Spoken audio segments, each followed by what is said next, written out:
Hello and welcome to the channel. ನಾನು Rashmith. 20 August ದಿನ ನಿಫ್ಟಿಯಲ್ಲಿ ಏನಾಯಿತು, ಅದೇ ರೀತಿ ನೆಕ್ಸ್ಟ್ ಟ್ರೇಡಿಂಗ್ ಸೆಷನ್ಗೆ ವೀಕ್ಲಿ ಎಕ್ಸ್ಪೈರಿಗೆ ಯಾವುದೆಲ್ಲ ಲೆವೆಲ್ ಇಂಪಾರ್ಟೆಂಟ್ ಆಗುತ್ತೆ ಅನ್ನೋದನ್ನು ತಿಳ್ಕೊಳ್ಳೋಣ. ಈ ವಿಡಿಯೋ ಕೇವಲ ಒಂದು ಎಜುಕೇಷನಲ್ ಪರ್ಪಸ್ಗೋಸ್ಕರ ಯಾವುದೇ ಟ್ರೇಡ್ ರೆಕಮೆಂಡೇಷನ್ ವಿಡಿಯೋ ಅಲ್ಲ.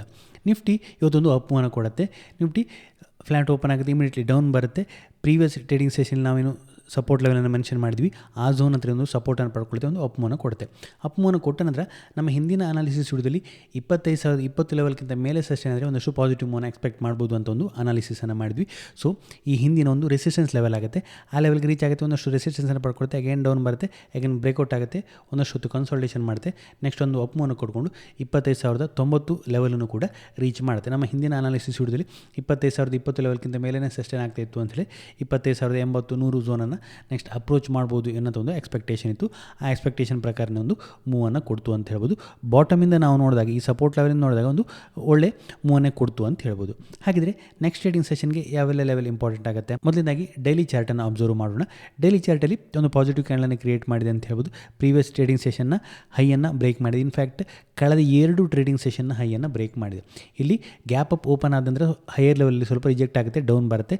ನಿನ್ನೆ ಕೂಡ ಆ ಲೆವೆಲಲ್ಲಿ ಸ್ವಲ್ಪ ರಿಜೆಕ್ಟ್ ಆಗಿ ಸ್ವಲ್ಪ ಡೌನ್ ಬಂದು ಕ್ಲೋಸಿಂಗನ್ನು ಕೊಟ್ಟಿತ್ತು. ಇವತ್ತು ಕಂಫರ್ಟೇಬಲಿ ಆ ಲೆವೆಲ್ನ ಬ್ರೇಕ್ ಮಾಡಿ ಕ್ಲೋಸಿಂಗನ್ನು ಕೊಟ್ಟಿರುವಂಥದ್ದು ಪಾಸಿಟಿವ್ ಆಗುತ್ತೆ. 25,020 ಲೆವೆಲ್ಗಿಂತ ಮೇಲಿನ ಕ್ಲೋಸಿಂಗನ್ನು ಕೊಟ್ಟಿರುವಂಥದ್ದು ಪಾಸಿಟಿವ್ ಆಗುತ್ತೆ. ನಾವು 15 ಮಿನಿಟ್ ಚಾರ್ಟನ್ನು ಅಬ್ಸರ್ವ್ ಮಾಡೋದರೆ, ಸೊ ನಾಳೆಗೆ ಯಾವೆಲ್ಲ ಲೆವೆಲ್ ಇಂಪಾರ್ಟೆಂಟ್ ಆಗುತ್ತೆ ಅಂತ, ಇವತ್ತಿನ ಹೈಯನ್ನು ನಾವು ನಾಳೆಗೆ ಅಗೇನ್ ಒಂದು ರೆಸಿಸ್ಟೆನ್ಸ್ ಆಗಿ ಟ್ರೀಟ್ ಮಾಡ್ಬೋದು.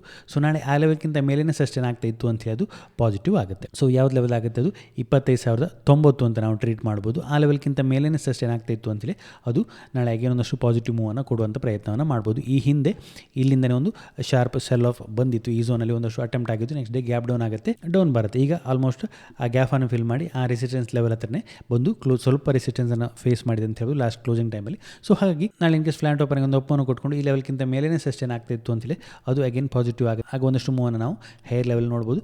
ಹೈಯರ್ ಲೆವೆಲ್ಲಿ ಆಸ್ ಆಫ್ ನೋ ಚಾರ್ಟಲ್ಲಿ ಸ್ಟ್ರಾಂಗ್ ಆದ ರೆಸಿಸ್ಟೆನ್ಸ್ ಇಮಿಡಿಯೇಟ್ಲಿ ಯಾವುದಿಲ್ಲ, ನೆಕ್ಸ್ಟ್ ತೋರ್ತಾ ಇರುವಂಥದ್ದು 25,250 ಲೆವೆಲ್ ಆಗುತ್ತೆ. ಸೊ 25,090, 25,100 ಲೆವೆಲ್ಗಿಂತ ಮೇಲೇ ಸಸ್ಟೈನ್ ಆಗ್ತಾ ಇತ್ತು ಅಂತೇಳಿ ಪಾಸಿಟಿವ್ ಆಗುತ್ತೆ. ಅದೇ ರೀತಿ ಲೋವರ್ ಲೆವೆಲಲ್ಲಿ ಯಾವ ಲೆವೆಲ್ ಇಂಪಾರ್ಟೆಂಟ್ ಆಗುತ್ತೆ, 25,020ರಿಂದ 25,000 ಲೆವೆಲ್ ಇಂಪಾರ್ಟೆಂಟ್ ಆಗುತ್ತೆ. ಯಾಕೆ, ಗ್ಯಾಪ್ ಅಪ್ ಓಪನ್ ಆದ ನಂತರ ಫಸ್ಟ್ ಟೈಮ್ ರಿಜೆಕ್ಷನನ್ನು ಫೇಸ್ ಮಾಡುತ್ತೆ, ಅದೇ ರೀತಿ ಅಗೇನ್ ಇಲ್ಲಿ ಹೋಗುತ್ತೆ, ರಿಜೆಕ್ಷನ್ ಫೇಸ್ ಮಾಡುತ್ತೆ, ಡೌನ್ ಬರುತ್ತೆ.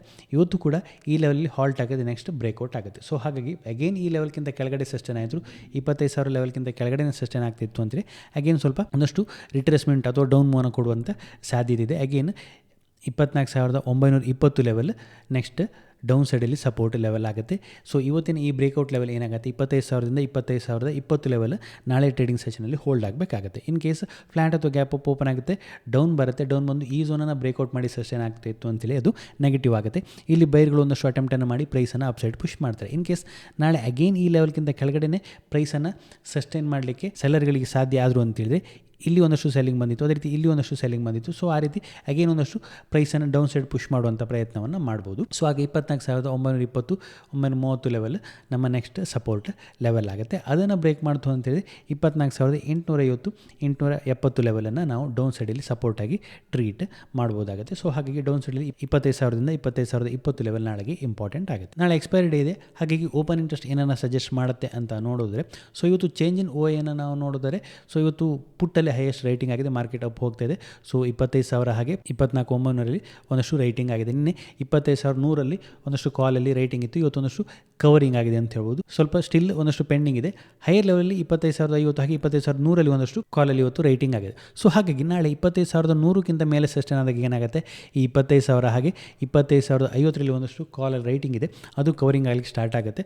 ಸೊ ಆಗ ಒಂದಷ್ಟು ಪಾಸಿಟಿವ್ ಮೂವನ್ನು ನಾವು ಹೈಯರ್ ಲೆವೆಲಲ್ಲಿ ನೋಡುವಂಥ ಸಾಧ್ಯತೆ ಇದೆ. ಅದೇ ರೀತಿ ನಾಳೆ ಎಕ್ಸ್ಪೈರಿ ಇರೋದ್ರಿಂದ 25,000ರಲ್ಲಿ ಆಸ್ ಆಫ್ ನಾವು ಹೈಯೆಸ್ಟ್ ಪುಟ್ಟಲ್ಲಿ ರೈಟಿಂಗ್ ಇದೆ. ಈ ಲೆವೆಲ್ಗಿಂತ ಕೆಳಗಡೆ ಸಸ್ಟೈನ್ ಆಗಲಿ ಸ್ಟಾರ್ಟ್ ಆದರೆ ಅದು ಪುಟ್ ಸೆಲ್ಲರ್ಗೆ ಒಂದಷ್ಟು ನೆಗೆಟಿವ್ ಆಗ್ಬೋದು. ಆಗ ಅಲ್ಲಿ ಒಂದಷ್ಟು ಕವರಿಂಗ್ ಬಂದು ಮಾರ್ಕೆಟ್ ಡೌನ್ ಮೂವನ್ನು ಕೊಡುವಂಥ ಪ್ರಯತ್ನವನ್ನು ಮಾಡ್ಬೋದು. ಸೊ ನಾವು ಟೋಟಲ್ ಓ ಎನ್ನು ನೋಡೋದರೆ ಹೈಯೆಸ್ಟ್ ಓಪನ್ ಇಂಟ್ರೆಸ್ಟ್ ಇರುವಂಥದ್ದು 25,000 ಪುಟ್ಟಲ್ಲಾಗುತ್ತೆ. ನೆಕ್ಸ್ಟ್ 24,900 ಹಾಗೆ 24,950 ಪುಟ್ಟಲ್ಲಿ ಹೈಯೆಸ್ಟ್ ರೈಟಿಂಗ್ ಇದೆ. ಕಾಲಲ್ಲಿ ತುಂಬ ಏನು ರೈಟಿಂಗ್ ಇಲ್ಲ. ಸೊ 25,100ರಲ್ಲಿ ಒಂದಷ್ಟು ರೈಟಿಂಗ್ ಇದೆ, 25,050 ಹಾಗೆ 25,000 ಸ್ವಲ್ಪ ರೈಟಿಂಗ್ ಇದೆ. ಸೊ ಹಾಗಾಗಿ ಆಸ್ ಆಫ್ ನಾವು ನೋಡಿದಾಗ ಪುಟ್ ಕಾಲ್ ರೇಷಿಯೋ 1.3 ಪುಟ್ಟಲ್ಲಿ ಹೈಯೆಸ್ಟ್ ರೈಟಿಂಗ್ ಆಗಿದೆ. ಇವತ್ತಿನ ಸೆಂಟಿಮೆಂಟ್ ಪಾಸಿಟಿವ್ ಇತ್ತು. ಹಾಗಾಗಿ ಸೊ ಡೌನ್ ಸೈಡ್ ಒಂದಷ್ಟು ಸಪೋರ್ಟನ್ನು ಇದು ಸಜೆಸ್ಟ್ ಮಾಡ್ತಾಯಿದೆ. ಸೊ ಇಂಪಾರ್ಟೆಂಟ್ ಆಗುವಂಥದ್ದು 25,000 ಆ ಲೆವೆಲ್ಗಿಂತ ಕೆಳಗಡೆ ಸಸ್ಟೈನ್ ಆಗ್ತಾ ಇತ್ತು ಅಂತಲೇ ಒಂದಷ್ಟು ಡೌನ್ ಮೂವನ್ನು ಎಕ್ಸ್ಪೆಕ್ಟ್ ಮಾಡುವಂಥ ಸಾಧ್ಯತೆ ಇದೆ. ಇದಿಷ್ಟು ಈ ವಿಡಿಯೋದಲ್ಲಿ. ನಿಮಗೇನಾದರೂ ಈ ವಿಡಿಯೋ ಇಷ್ಟ ಆಯಿತು ಅಂತೇಳಿ ಲೈಕ್ ಮಾಡಿ, ನಿಮ್ಮ ಸಜೆಷನ್ಸ್ ಕಮೆಂಟ್ ಮಾಡಿ. ಇನ್ನು ಹೆಚ್ಚಿನ ವೀಡಿಯೋಗಳಿಗಾಗಿ ನಮ್ಮ ಯೂಟ್ಯೂಬ್ ಚಾನಲ್ ಸಬ್ಸ್ಕ್ರೈಬ್ ಮಾಡ್ಕೊಳ್ಳಿ. Thank you.